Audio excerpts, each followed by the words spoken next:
경제를 잘 알지 못하는 사람을 위한 당장 내 돈이 되는 지식, 머니클래스. 오늘의 키워드 먼저 보시죠. 쉬워지는 줍줍, 무순위 청약 해볼까? 줍고 또 줍는다, 줄여서 줍줍. 아십니까? 주택 청약에서 미분양 물량에 대해서 주로 시행하는 이 무순위 청약을 뜻하는데요. 이 청약 통장 없이도 누구나 도전해볼 수 있어서 한때 잘 고르면 대박, 로또 청약 이렇게 불렸습니다. 하지만 집값이 떨어지고 분양시장도 찬바람이 불면서 이 줍줍의 인기도 시들해졌는데요. 그래서 정부가 이번 달부터 청약 관련 규제를 확 풀었습니다. 어떤 게 달라지는지, 이 기회에 내 집 마련 도전해봐도 될지 전문가와 함께 알아보겠습니다.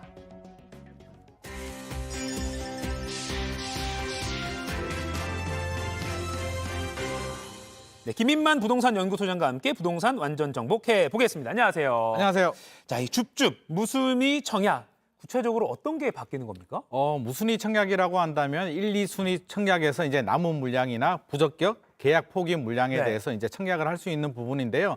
2021년 5월 집값이 막 올랐죠. 네네. 너무 많이 오르다 보니까 그 당시 정부에서 안 되겠다, 규제를 해야 되겠다라고 해서 무순위 청약은 해당 지역 거주자의 무주택자들만 하라라고 규제를 했는데 최근 집값이 떨어졌잖아요. 미분양도 가파르게 늘어나니까 안 되겠다, 다시 풀어주겠다. 모든 지역에 집 있는 사람들도 할 수 있다라고 규제를 풀어줬습니다. 그러니까 서울에 무순위 청약이 나오더라도 제주도나 부산에 계시는 집 있는 사람들도 청약을 할 수 있습니다. 아, 그렇군요. 네. 지금 이렇게 요건이 완화된 게 정리가 됐는데, 그러니까 네. 2년 전에 무주택자만 줍줍 가능하게 다시 쪼였던 거를 다시 네네. 푼 거군요. 그렇죠. 그래서 무주택자들이 유주택으로 아하. 지역 거주가 모두 해당 지역이 아니라 전국이 다 가능하도록 이렇게 풀어주었습니다. 아, 어디에 살든 집이 있든 없든 네. 줍줍 도전해 볼 수 있다. 이렇게 지금 상황이 좀 풀린 건데, 네. 이 줍줍 말고도 청약 관련해서 좀 규제가 바뀐 것들이 있다고요. 네네, 줍줍 말고도 또 바뀐 부분이 있는데요. 네. 처분 조건부가 바뀌었습니다. 아. 그래서 기존에 이제 청약을 하면은요, 주택 1주택자들이 이제 청약을 하게 되면 팔도록 했습니다. 6개월로 규제를 했다가 살짝 2년으로 풀어줬다가 이번에는 야, 2년도 없애버리겠다, 그냥 다 풀어주겠다라고 하는데, 그렇게 말씀하시는 분들이 있습니다. 아니, 무주택자들이 청약 통장 사용할 수 있는 거 아니에요? 1주택자들이 무슨 청약을 해요? 라고 하는데, 가점 물량은 무주택자들이 대상이지만 추천 물량은 1주택자들도 할 수가 있거든요. 그래서 추천 물량의 1주택자들은 이제 앞으로 거주 처분 의무가 없어졌다라고 생각을 하시면 될 것 같고요. 특별 공급도 9억 원 이하만 가능을 했거든요. 네. 그러니까 노부모 복량이나 다자녀들은 9억 원 이하면 아무래도 중소형, 소형 아파트이기 평수가. 때문에 야, 이게 좀 불합리하다라고 해서 이번에 이 기준도 없어졌습니다. 그래서 특별 공급 다 가능하게 됐고요. 또 하나는 중도금 대출. 아하. 9억 원까지만 하다가 12억까지 이제 살짝 늘려줬는데 이번에 분양가 상관없습니다. 다 중도금 대출이 가능하기 때문에 중도금 대출 걱정하지 마시고 특별 공급도 마음대로 할 수 있도록 이렇게 규제를 완화해 주었습니다. 아, 그렇군요. 좀 청약 적극적으로 해봐라라고 맞습니다. 넌지시 좀 정책이 좀 풀린 건데, 네네.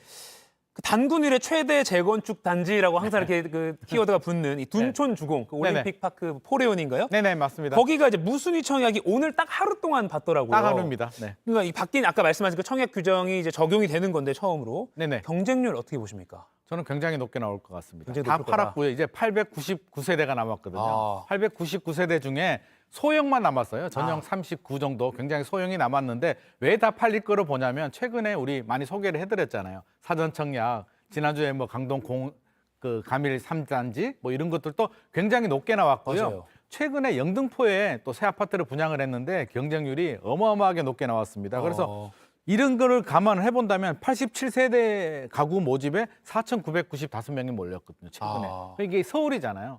결국 이렇게 본다면 둔촌도 무난하게 마무리는 될 것이다라고 생각이 드는데 아하. 이게 서울이니까 마무리가 되는 거고요. 전국적으로 모든 상황이 좋아진 것은 아닙니다. 아하. 아까 말씀하신 게 서울 영등포에 한 아파트가 특공 87가구 모집에 4,995명. 맞습니다. 아, 굉장하죠. 그렇군요. 네. 근데 이거는 서울이니까 일단은 서울이다라는 그렇죠, 거 그렇죠. 감안해라라고 네. 네네. 말씀하셨는데, 그러니까 3월이 어떻게 보면 그 분양이 본격적으로 시작되는, 좀 성수기가 시작된다 이렇게 좀 보던데. 맞습니다. 네네.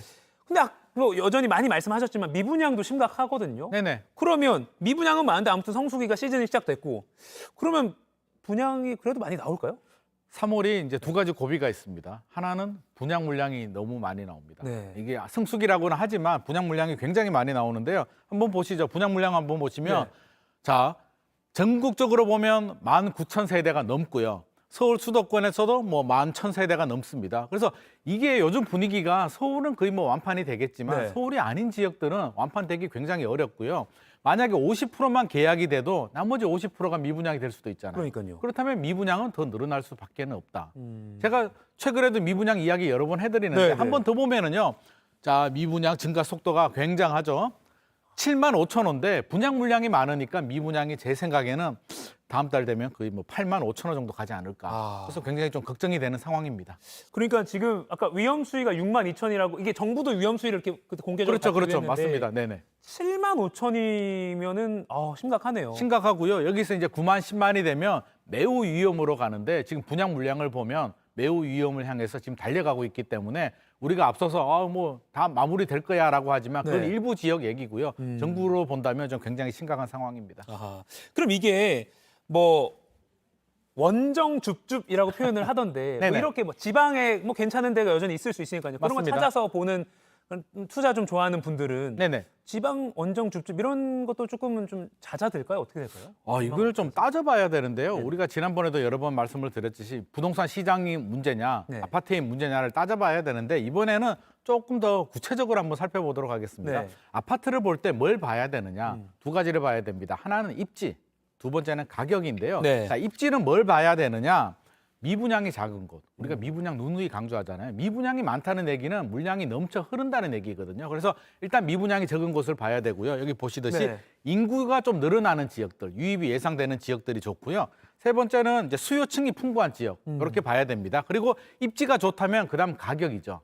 가격을 봐야 되는데 새 아파트잖아요. 새 아파트라면 주변 시세와 비슷해도 저는 경쟁력이 있다라고 보는데 분양가 상한제가 적용이 되니까 이왕이면 주변 시세 대비 80% 이하 물건. 그러니까 입지가 좋고 입지가 좋다는 얘기는 미분양이나 수요층이 풍부하고 네. 주변 시세 대비 분양가가 80% 이하 정도 물량이라면 저는 줍줍해도 좋겠다. 그래서 이런 지역들을 좀 살펴보자면 아무래도 서울 지역 같은 경우는 미분양이 부족하니까 좀 더 우선순위가 높을 수도 있을 것 네. 같고요.